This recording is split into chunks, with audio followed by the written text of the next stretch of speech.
Hello po mga kapatid, magandang umaga na naman po sa inyong lahat. Nandito na naman po ako excited na mag-share sa inyo ng salita ng ating Diyos. Pero kagaya ng ating mga laging ginagawa mga kapatid, tayo muna ay mananalangin. Samahan niyo po ako, ihanda po natin ang ating puso sa ating Diyos. Magsiyuko po tayo. Yes, aming Ama sa langit, pinupuri ka namin at pinasasalamatan. Ama naming banal, maraming salamat na naman sa umagang ito. Ginising mo na naman kami ng maayos at malakas ang aming katawan. Salamat na naman ulit, Lord, sa isang pagkakataon ng aming mga buhay. Thank you, Father God. Thank you, Jesus. Thank you, Holy Spirit. Lord God, salamat din po sa pagkakataong ito dahil kami na naman ay makakarinig, makakapagbasa at makakapag-aral ng iyong mga makapangyarihang salita. Thank you, Lord God, at nawa, Lord, palagi mo pong buksan ang aming mga puso't isipan upang ang aming mababasa, mapapag-aralan, maririnig na iyong mga salita, ito'y lubusan naming maunawaan at maitatak sa pinakamalalim ng parte ng aming mga puso. Lord, turuan mo rin po ako at gabayan upang puro salita mo lamang ang lumabas sa aking bibig. Maraming salamat po, Lord, at inaangkin na po namin ang katagumpayan ng aming gawain ito. Pinupuri ka namin at pinasasalamatan sa tanging pangalan ng aming Panginoong Hesukristo. Lahat tayo ay magsabi ng Amen and Amen. Amen po. At ito po ang aking channel.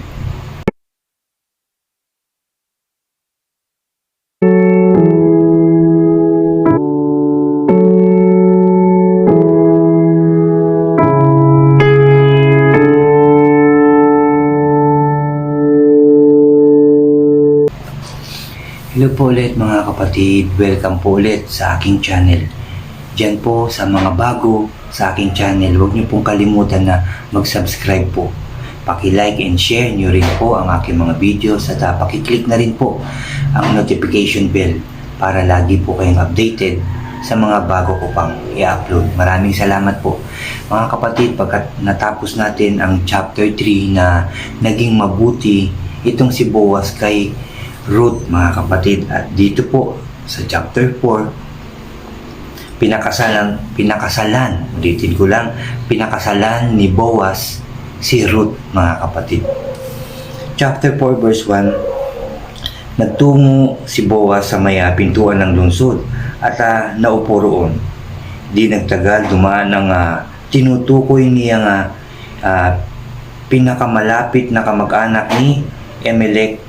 Pinsan, sabi rito, yung pinsan, sandali lang, maupo ka rito at maya sasabihin ako sa iyo.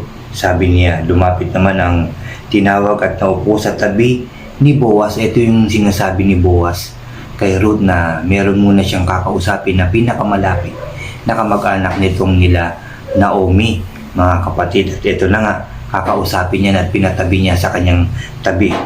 Sabi sa verse 2, tumawag si Boaz ng 10 pinuno ng bayan at inayayahan ding maupo roon. Pagkatapos sinabi niya sa kanyang kamag-anak, ngayong nagbalik na si Naomi buhat sa Moab, nais niyang ipagbili ang bukid ng kamag-anak nating si Elimelech, mga kapatid, yung kanilang kamag-anak. Sa palagay ko, dapat mo itong malaman sapagkat ikaw ang unang may karapatang bumili niyon, yung lupang yun. Kung gusto mo, bilhin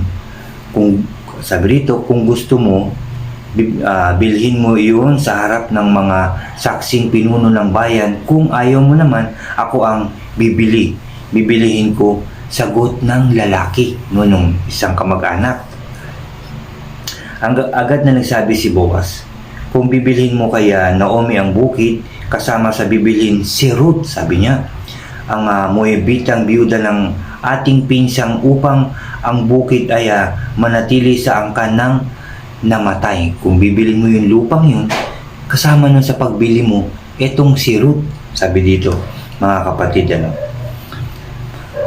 Pagkarinig niyon, sumagot ang lalaki, kung ganon, hindi ko na gagamitin ang aking karapatan sapagkat, sabi dito, manganganib naman mawala ang sarili kong mana. Ikaw na ang bumili, sabi ng lalaki kay Boaz. Nag-alangan ito, napaisip, ayaw niya nang bilhin. Ganito ang kaugnayan sa Israel noong ganito ang kaugalian sa Israel noong unang panahon. Kapag tinubos o binili ang isang ari-arian, hinuhubad ng nagpatubos o nagpapatubos o nagbenta ang kanyang sandalyas at ibinibigay sa bumili. Ganun ang kaugalian nila, mga kapatid, bilang ang katibayan ng kanilang kasunduan. Hinuhubad yung sandalyas at binibigay dun sa bumili, no? Katunayan yon, mga kapatid. Kaya't na nga sabihin ng lalaki kay Boaz na siya na ang bumili, hinubad nito ang kanyang sandalyas at ibinigay kay Boaz. Katunayan na yon, mga kapatid. Matapos sa tanggapin iyon, sinabi ni Boaz sa matatandang pinuno at sa ibang naroon, kayo ang saksi ko na binili ko kay Naomi ang lahat ng nasa pangalan ni Elimelech at ni na Kilyon at Malon. Ito yung mga namatay, no? Kasama sa bilihang ito ay ang magiging asawa ko si Ruth, ang Moabitang biyuda ni Malon, sabi dito, upang manatili sa angkan ng namatay ang mga ari-arian. Sa pamamagitan nito'y mananatiling buhay ang kanyang pangalan sabi dito, sa hanay ng kanyang kamag-anakan at sa kanyang bayan. Inulit ko, saksi kayo sa bagay na ito, no? Inulit niya, siya na ang bumili. Ayaw bilhin kasi ng isang kamag-anak na kasama si Ruth, no? Kasi mas sayang daw, mawawalang saysay din yung kanyang pagbili. Kaya si Boaz na ang bumili nitong lupa na kasama si Ruth, mga kapatid. Sabi pa rito, at sila sumagot, oo, no? Sinabi kasi ni Boaz, inuulit ko, kayo ang saksi na ako ang bibili at mapapangasawa ko at papakasalan ko itong si Ruth. Sabi ng mga nandun, mga kapatid, oo, sabi nila. Saksi kami, sinabi naman ng matatanda, pagpalain nawa ni Yahweh ang babaeng iyon at sabi dito, bigyan ng maraming anak gaya ni na Raquel at Leah na pinagmulan ng lahing Israel. Ikaw naman, Boaz, sabi dito, sumagana ka nawa sabi dito, Efrata at kilalanin sa buong Bethlehem. Matulad nawa sa sambayanan ng Pares na anak ni na Juda at Tamar, ang mga anak na ibibigay sa iyo ni Yahweh, sabi pa, sa pamamagitan ng kabataang babaeng iyon, no, na ang tinutukoy nga nila ay itong si Ruth, mga kapatid. At yan po ang part 1 ng chapter 4 na may pamagat po na pinakasalan ni Boaz itong si Ruth, mga kapatid. Napakaganda ng kwentong ito. At bukas ang part 2 at yun na po ang katapusan ng aklat ni Ruth dito sa chapter 4. Bukas po yung chapter 2. So yun nga ang nangyari, naging mabuti nga, no? Naging maayos yung pag-uwi nila sa Bethlehem nitong si Naomi at Ruth. No, inutusan niya pumunta kay Boaz, pumunta naman, nakapulot doon, nagkakilala sila ni Boaz. Naging mabuti si Boaz kay Ruth, mga kapatid, dahil si Ruth ay naging mabuti kay Naomi at si Naomi ay naging mabuti rin kay Ruth. So ibig sabihin nun, naging mabuti ang Diyos sa kanila, mga kapatid. At yun nga, si Boaz na ang magpapakasal kay Ruth, mga kapatid, no? So ayan po, kapag ka talagang mabuti, malinis ang iyong puso, talagang pagpapalain ka ng Diyos. Pag maganda ang iyong hangarin, pagpapalain ka ng ating Diyos. Lagi kang gagabayan o proteksyonan ng ating Diyos, mga kapatid. Kaya po tayo, lagi tayong maging mabuti sa isa't isa, sa ating kapwa.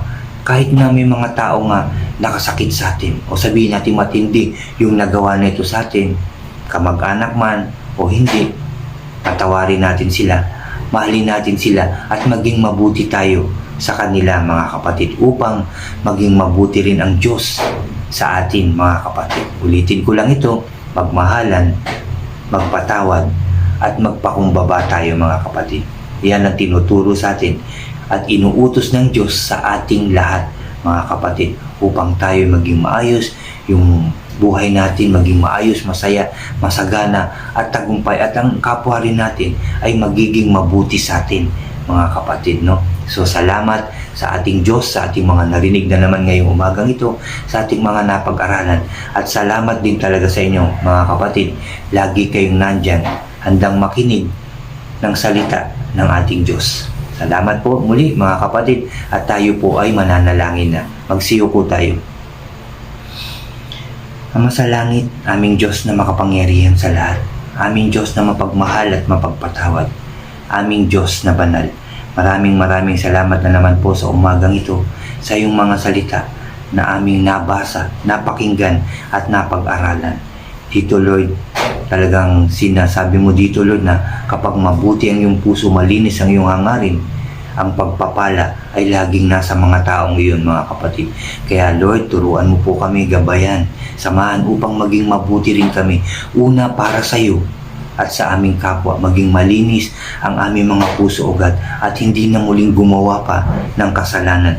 Yan po ang ituro mo sa amin at itatak sa aming mga puso o Diyos. Sumunod nawa kaming lahat sa iyong mga pinag-uutos, Father God.